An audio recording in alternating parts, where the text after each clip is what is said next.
Sabbath 27, Torah portion reading, Metzora, which in the Hebrew means leper, from the priestly order, division number 13, Huppah. From the Torah, we have Leviticus chapter 14, verse 1, through chapter 18, verse 30. Then Yahweh spoke to Moses, saying, This shall be the law of the leper in the day of his cleansing. Now he shall be brought to the priest, and the priest shall go out to the outside of the camp. Thus the priest shall look, and if the infection of leprosy has been healed in the leper, then the priest shall give a command to take 2 live clean birds, and cedar wood, and a scarlet string, and hyssop for the one who is to be cleansed. The priest shall also give a command to slaughter the one bird in an earthenware vessel over running water.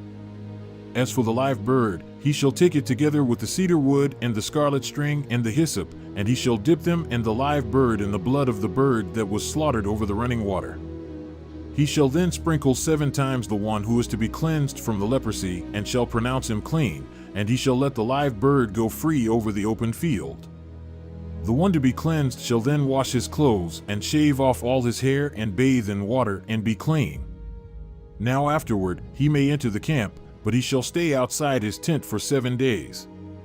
And it will be on the 7th day that he shall shave off all his hair. He shall shave his head and his beard and his eyebrows, even all his hair. He shall then wash his clothes and bathe his body in water and be clean. Now on the 8th day he shall take 2 male lambs without blemish, and a yearling ewe lamb without blemish, and 3/10 of an ephah of fine flour mixed with oil for a grain offering, and 1 log of oil, and the priest who pronounces him clean shall present the man to be cleansed as well as these things before Yahweh at the doorway of the tent of meeting. Then the priest shall take the 1 male lamb and bring it near for a guilt offering, with the log of oil, and wave them as a wave offering before Yahweh. Next he shall slaughter the male lamb in the place where they slaughter the sin offering and the burnt offering, at the place of the sanctuary, for the guilt offering, like the sin offering, belongs to the priest. It is most holy. The priest shall then take some of the blood of the guilt offering, and the priest shall put it on the lobe of the right ear of the one to be cleansed, and on the thumb of his right hand, and on the big toe of his right foot. The priest shall also take some of the log of oil and pour it into his left palm. The priest shall then dip his right hand finger into the oil that is in his left palm, and with his finger sprinkle some of the oil 7 times before Yahweh. Of the remaining oil which is in his palm, the priest shall put some on the right earlobe of the one to be cleansed, and on the thumb of his right hand, and on the big toe of his right foot, on the blood of the guilt offering. But the rest of the oil that is in the priest's palm, he shall put on the head of the one to be cleansed. So the priest shall make atonement on his behalf before Yahweh. The priest shall next offer the sin offering and make atonement for the one to be cleansed from his uncleanness. Then afterward he shall slaughter the burnt offering. And the priest shall offer up the burnt offering and the grain offering on the altar. Thus the priest shall make atonement for him, and he will be clean. But if he is poor and his means are insufficient, then he is to take 1 male lamb for a guilt offering as a wave offering to make atonement for him, and 1/10 of an ephah of fine flour mixed with oil for a grain offering, and a log of oil, and 2 turtle doves or 2 young pigeons which are within his means. The one shall be a sin offering and the other a burnt offering. Then the 8th day he shall bring them for his cleansing to the priest, at the doorway of the tent of meeting, before Yahweh. And the priest shall take the lamb of the guilt offering and the log of oil, and the priest shall wave them as a wave offering before Yahweh. Next he shall slaughter the lamb of the guilt offering, and the priest shall take some of the blood of the guilt offering and put it on the lobe of the right ear of the one to be cleansed, and on the thumb of his right hand, and on the big toe of his right foot. The priest shall also pour some of the oil into his left palm, and with his right hand finger the priest shall sprinkle some of the oil that is in his left palm 7 times before Yahweh. The priest shall then put some of the oil that is in his palm on the lobe of the right ear of the one to be cleansed, and on the thumb of his right hand, and on the big toe of his right foot, on the place of the blood of the guilt offering. Moreover, the rest of the oil that is in the priest's palm he shall put on the head of the one to be cleansed, to make atonement on his behalf before Yahweh. He shall then offer 1 of the turtle doves or young pigeons, which are within his means. He shall offer what he can afford, the one for a sin offering and the other for a burnt offering, together with the grain offering. So the priest shall make atonement before Yahweh on behalf of the one to be cleansed. This is the law for him in whom there is an infection of leprosy, whose means are limited for his cleansing. Yahweh further spoke to Moses and to Aaron, saying, When you enter the land of Canaan, which I am giving you for a possession, and I put a mark of leprosy on a house in the land of your possession, then the one who owns the house shall come and tell the priest, saying, Something like a mark of leprosy has become visible to me in the house. The priest shall then command that they empty the house before the priest goes in to look at the mark, so that everything in the house need not become unclean, and afterward the priest shall go in to look at the house. So he shall look at the mark, and if the mark on the walls of the house is greenish or reddish depressions and appears deeper than the surface of the wall, then the priest shall come out of the house to the doorway and put the house under isolation for 7 days. And the priest shall return on the 7th day and look again. If the mark has indeed spread in the walls of the house, then the priest shall command them to tear out the stones with the mark in them and throw them away at an unclean place outside the city. And he shall have the house scraped all around inside, and they shall pour out the plaster that they scrape off at an unclean place outside the city. Then they shall take other stones and replace those stones, and he shall take other plaster and replaster the house. If, however, the mark breaks out again in the house after he has torn out the stones and scraped the house, and after it has been replastered, then the priest shall come in and look again. If he sees that the mark has indeed spread in the house, it is a leprous malignancy in the house, it is unclean. He shall therefore tear down the house, its stones and its timbers, and all the plaster of the house, and he shall take them outside the city to an unclean place. Moreover, whoever goes into the house during the time that he has put it under isolation becomes unclean until evening. Likewise, whoever lies down in the house shall wash his clothes, and whoever eats in the house shall wash his clothes. If, on the other hand, the priest comes in and looks again, and the mark has not indeed spread in the house after the house has been replastered, then the priest shall pronounce the house clean because the mark has not reappeared. To cleanse the house then, he shall take 2 birds and cedar wood and a scarlet string and hyssop, and he shall slaughter the one bird in an earthenware vessel over running water. Then he shall take the cedar wood and the hyssop and the scarlet string, with the live bird, and he shall dip them in the blood of the slaughtered bird as well as in the running water, and he shall sprinkle the house 7 times. He shall thus cleanse the house with the blood of the bird and with the running water, along with the live bird and with the cedar wood and with the hyssop and with the scarlet string. However, he shall let the live bird go free outside the city into the open field. So he shall make atonement for the house, and it will be clean. This is the law for any mark of leprosy, even for a scale, and for the leprous garment or house, and for a swelling, and for a scab, and for a bright spot, to instruct when they are unclean and when they are clean. This is the law of leprosy.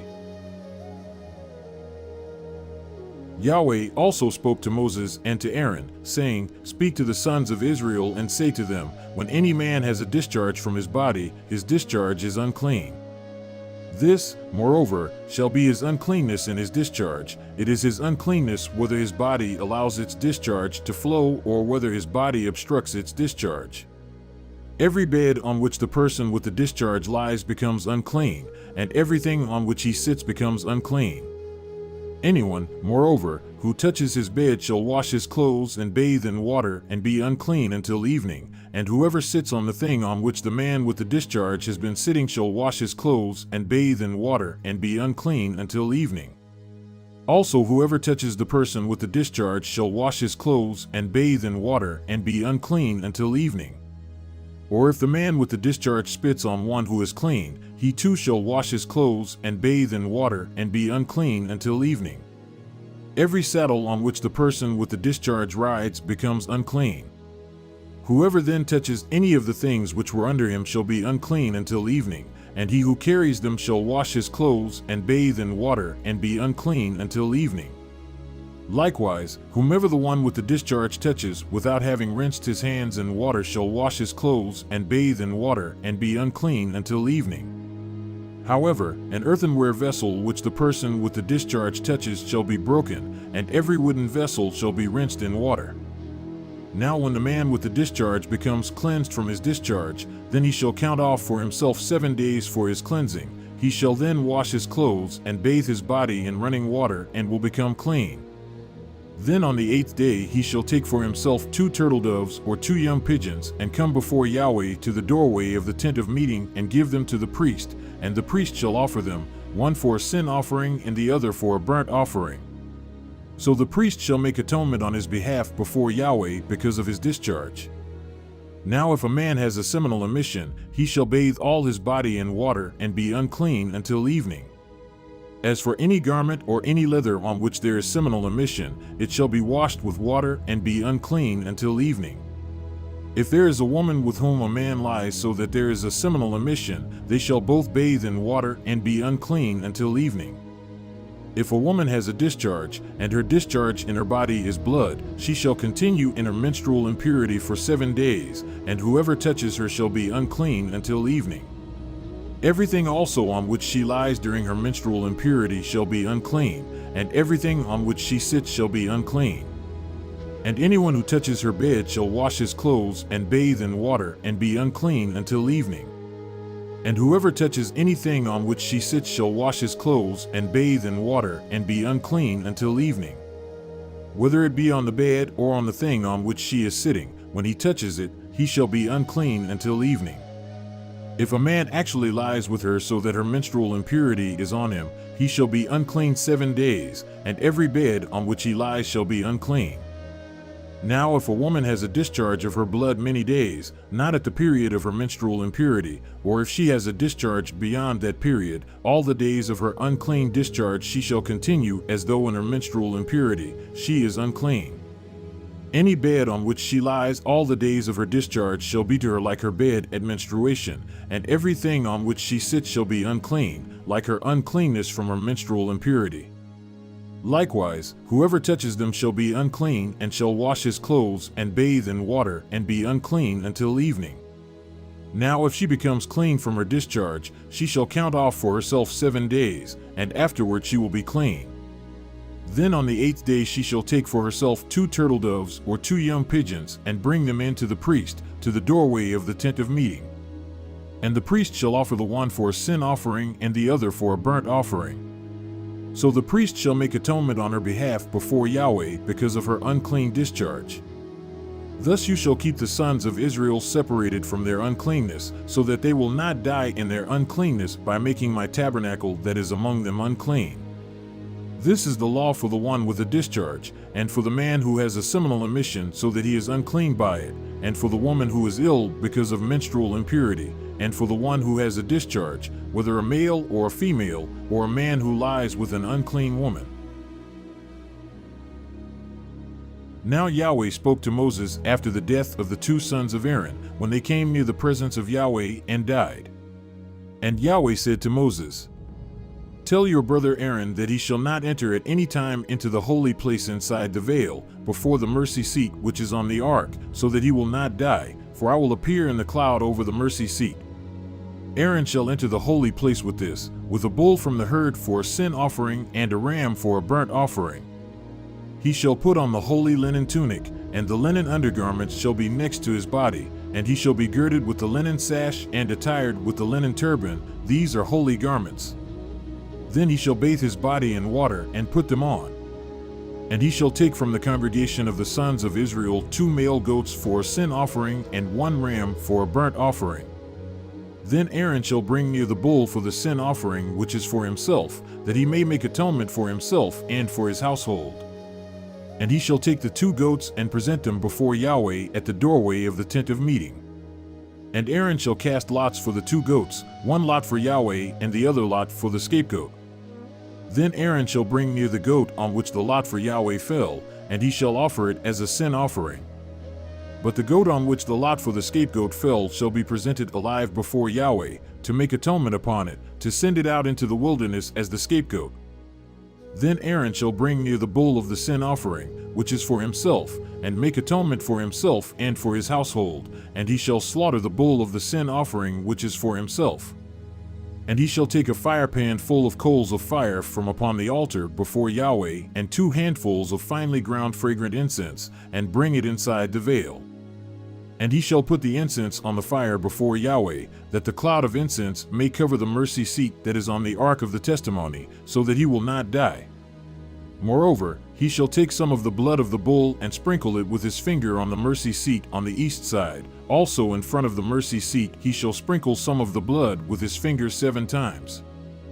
Then he shall slaughter the goat of the sin offering which is for the people, and bring its blood inside the veil, and do with its blood as he did with the blood of the bull. And he shall sprinkle it on the mercy seat and in front of the mercy seat. So he shall make atonement for the holy place because of the uncleanness of the sons of Israel, and because of their transgressions in regard to all their sins, and thus he shall do for the tent of meeting which abides with them in the midst of their uncleanness. Now when he goes in to make atonement in the holy place, no one shall be in the tent of meeting until he comes out, that he may make atonement for himself and for his household and for all the assembly of Israel. Then he shall go out to the altar that is before Yahweh and make atonement for it. And he shall take some of the blood of the bull and of the blood of the goat, and put it on the horns of the altar on all sides. With his finger he shall sprinkle some of the blood on it 7 times, and cleanse it, and set it apart as holy from the uncleanness of the sons of Israel. And when he finishes making atonement for the holy place and the tent of meeting and the altar, he shall bring near the live goat. Then Aaron shall lay both of his hands on the head of the live goat, and confess over it all the iniquities of the sons of Israel and all their transgressions in regard to all their sins, and he shall lay them on the head of the goat and send it out into the wilderness by the hand of a man ready to do this. And the goat shall bear on itself all their iniquities to an isolated land, and he shall send out the goat in the wilderness. Then Aaron shall come into the tent of meeting and take off the linen garments which he put on when he went into the holy place, and shall leave them there. And he shall bathe his body with water in a holy place, and put on his clothes, and come forth, and offer his burnt offering and the burnt offering of the people, and make atonement for himself and for the people. Then he shall offer up and smoke the fat of the sin offering on the altar. And the one who sent the goat out as the scapegoat shall wash his clothes, and bathe his body with water. Then afterward he shall come into the camp. But the bull of the sin offering and the goat of the sin offering, whose blood was brought in to make atonement in the holy place, shall be taken outside the camp, and they shall burn their hides, their flesh, and their refuse in the fire. Then the one who burns them shall wash his clothes, and bathe his body with water, and afterward he shall come into the camp. And this shall be a perpetual statute for you. In the 7th month, on the 10th day of the month, you shall humble your souls, and not do any work, whether the native or the sojourner who sojourns among you. For it is on this day that atonement shall be made for you to cleanse you. You will be cleaned from all your sins before Yahweh. It is to be a Sabbath of solemn rest for you, that you may humble your souls. It is a perpetual statute. So the priest who is anointed and ordained to minister as a priest in his father's place shall make atonement. He shall thus put on the linen garments, the holy garments, and make atonement for the holy sanctuary, and he shall make atonement for the tent of meeting and for the altar. He shall also make atonement for the priests and for all the people of the assembly. Now you shall have this as a perpetual statute, to make atonement for the sons of Israel for all their sins once every year. And just as Yahweh had commanded Moses, so he did. Then Yahweh spoke to Moses, saying, Speak to Aaron and to his sons and to all the sons of Israel, and say to them, This is what Yahweh has commanded, saying, Any man from the house of Israel who slaughters an ox or a lamb or a goat in the camp, or who slaughters it outside the camp, and has not brought it to the doorway of the tent of meeting to bring it near as an offering to Yahweh before the tabernacle of Yahweh, it will be counted as blood guiltiness to that man. He has shed blood, and that man shall be cut off from among his people. The reason is so that the sons of Israel may bring their sacrifices which they were sacrificing in the open field, that they may bring them into Yahweh, at the doorway of the tent of meeting to the priest, and sacrifice them as sacrifices of peace offerings to Yahweh. And the priest shall splash the blood on the altar of Yahweh at the doorway of the tent of meeting, and offer up the fat and smoke as a soothing aroma to Yahweh. And they shall no longer sacrifice their sacrifices to the goat demons with which they play the harlot. This shall be a perpetual statute to them throughout their generations. Then you shall say to them, Any man from the house of Israel, or from the sojourners who sojourn among them, who offers a burnt offering or sacrifice, and does not bring it to the doorway of the tent of meeting to offer it to Yahweh, that man also shall be cut off from his people. And any man from the house of Israel, or from the sojourners who sojourn among them, who eats any blood, I will set my face against that person who eats blood, and will cut him off from among his people. For the life of the flesh is in the blood, and I have given it to you on the altar to make atonement for your souls, for it is the blood that makes atonement by the life. Therefore I said to the sons of Israel, no person among you may eat blood, and no sojourner who sojourns among you may eat blood. So any man from the sons of Israel, or from the sojourners who sojourn among them, who in hunting catches a beast or a bird which may be eaten, shall pour out its blood and cover it with earth. For as for the life of all flesh, its blood is identified with its life. Therefore I said to the sons of Israel, you are not to eat the blood of any flesh, for the life of all flesh is its blood, whoever eats it shall be cut off. And when any person eats an animal which dies or is torn by beasts, whether he is a native or a sojourner, he shall wash his clothes and bathe in water and remain unclean until evening, then he will become clean. But if he does not wash them or bathe his body, then he shall bear his guilt. Then Yahweh spoke to Moses, saying, speak to the sons of Israel and say to them, I am Yahweh your God. You shall not do according to what is done in the land of Egypt where you lived, nor are you to do according to what is done in the land of Canaan where I am bringing you. You shall not walk in their statutes. You are to do my judgments and keep my statutes, to walk in them. I am Yahweh your God. So you shall keep my statutes and my judgments, which if a man does them, he shall live by them. I am Yahweh. None of you shall approach any blood relative of his to uncover nakedness. I am Yahweh. You shall not uncover the nakedness of your father, that is, the nakedness of your mother. She is your mother, you are not to uncover her nakedness. You shall not uncover the nakedness of your father's wife, it is your father's nakedness. The nakedness of your sister, either your father's daughter or your mother's daughter, whether born at home or born outside, the nakedness you shall not uncover. The nakedness of your son's daughter or your daughter's daughter, their nakedness you shall not uncover, for their nakedness is yours. The nakedness of your father's wife's daughter, born to your father, she is your sister, you shall not uncover her nakedness. You shall not uncover the nakedness of your father's sister, she is your father's blood relative. You shall not uncover the nakedness of your mother's sister, for she is your mother's blood relative. You shall not uncover the nakedness of your father's brother, you shall not approach his wife, she is your aunt. You shall not uncover the nakedness of your daughter-in-law, she is your son's wife, you shall not uncover her nakedness. You shall not uncover the nakedness of your brother's wife, it is your brother's nakedness. You shall not uncover the nakedness of a woman and of her daughter, nor shall you take her son's daughter or her daughter's daughter, to uncover her nakedness, they are blood relatives. It is lewdness.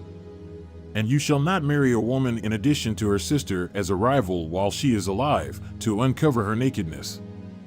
Also you shall not approach a woman to uncover her nakedness during her menstrual impurity. And you shall not lie sexually with your neighbor's wife, to be defiled with her. And you shall not give any of your seed to pass them over to Molech, nor shall you profane the name of your God. I am Yahweh. And you shall not lie with a male as one lies with a female, it is an abomination. Also you shall not lie with any animal to be defiled with it, nor shall any woman stand before an animal to mate with it, it is a perversion. So do not defile yourselves by any of these things, for by all these the nations which I am casting out before you have become defiled. So the land has become defiled, and I have brought its punishment upon it. And the land has vomited out its inhabitants. But as for you, you shall keep my statutes and my judgments, and shall not do any of these abominations, neither the native nor the sojourner who sojourns among you, for the men of the land who have been before you have done all these abominations, and the land has become defiled, so that the land will not vomit you out, should you defile it, as it has vomited out the nation which has been before you. For whoever does any of these abominations, those persons who do so shall be cut off from among their people. Thus you are to keep my charge, that you do not do any of the abominable statutes which have been done before you, so as not to defile yourselves with them. I am Yahweh your God. From Yahweh's prophets, we have the prophet Ezekiel, chapter 22, verses 1 through 19. The abominations of Israel. Then the word of Yahweh came to me, saying, Now as for you, son of man, will you judge? Will you judge the city of blood? Then you shall cause her to know all her abominations. And you shall say, Thus says Lord Yahweh, a city shedding blood in her midst, so that her time will come, and she makes idols against herself for defilement. You have become guilty by the blood which you have shed, and defiled by your idols which you have made. Thus you have brought your day near, and have come to your years. Therefore I have made you a reproach to the nations, and a mocking to all the lands. Those who are near and those who are far from you will mock you. You of unclean name, full of turmoil. Behold, the princes of Israel, each according to his power, have been in you for the purpose of shedding blood. They have treated father and mother with contempt within you. The sojourner they have oppressed in your midst.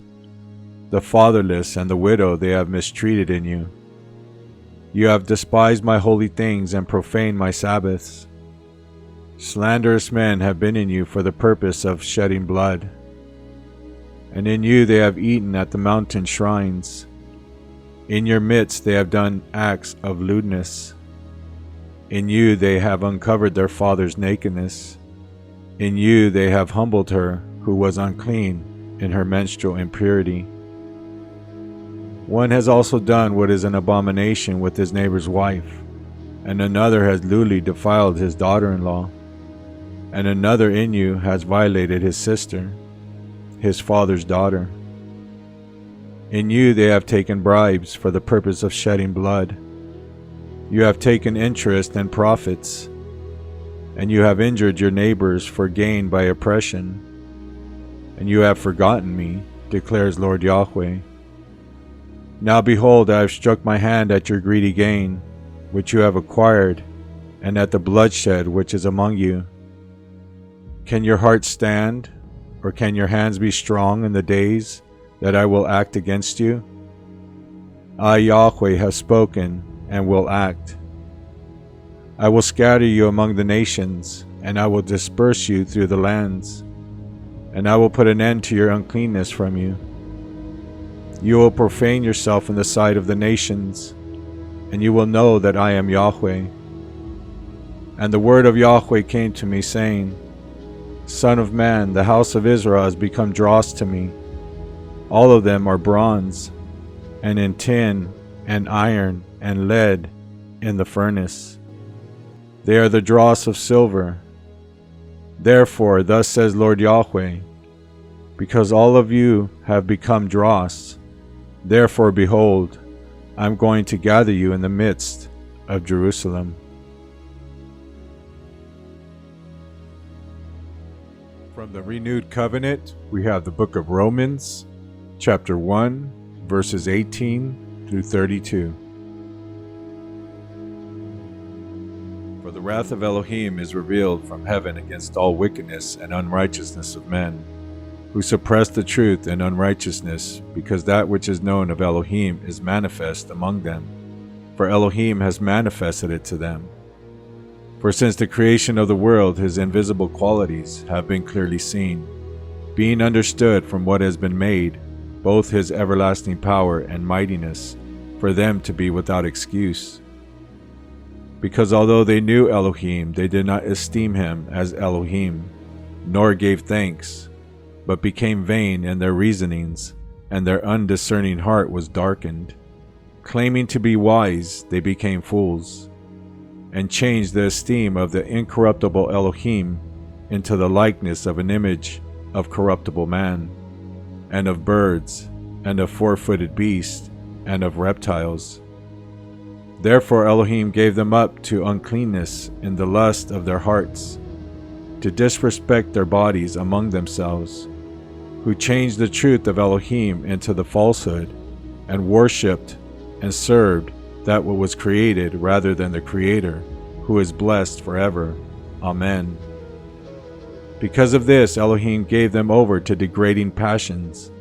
For even their women exchanged natural relations for what is against nature, and likewise the men also, having left natural relations with women, burned in their lust for one another, men with men committing indecency, and receiving back the reward which was due for their straying. And even as they did not think it worthwhile to possess the knowledge of Elohim, Elohim gave them over to a worthless mind, to do what is improper.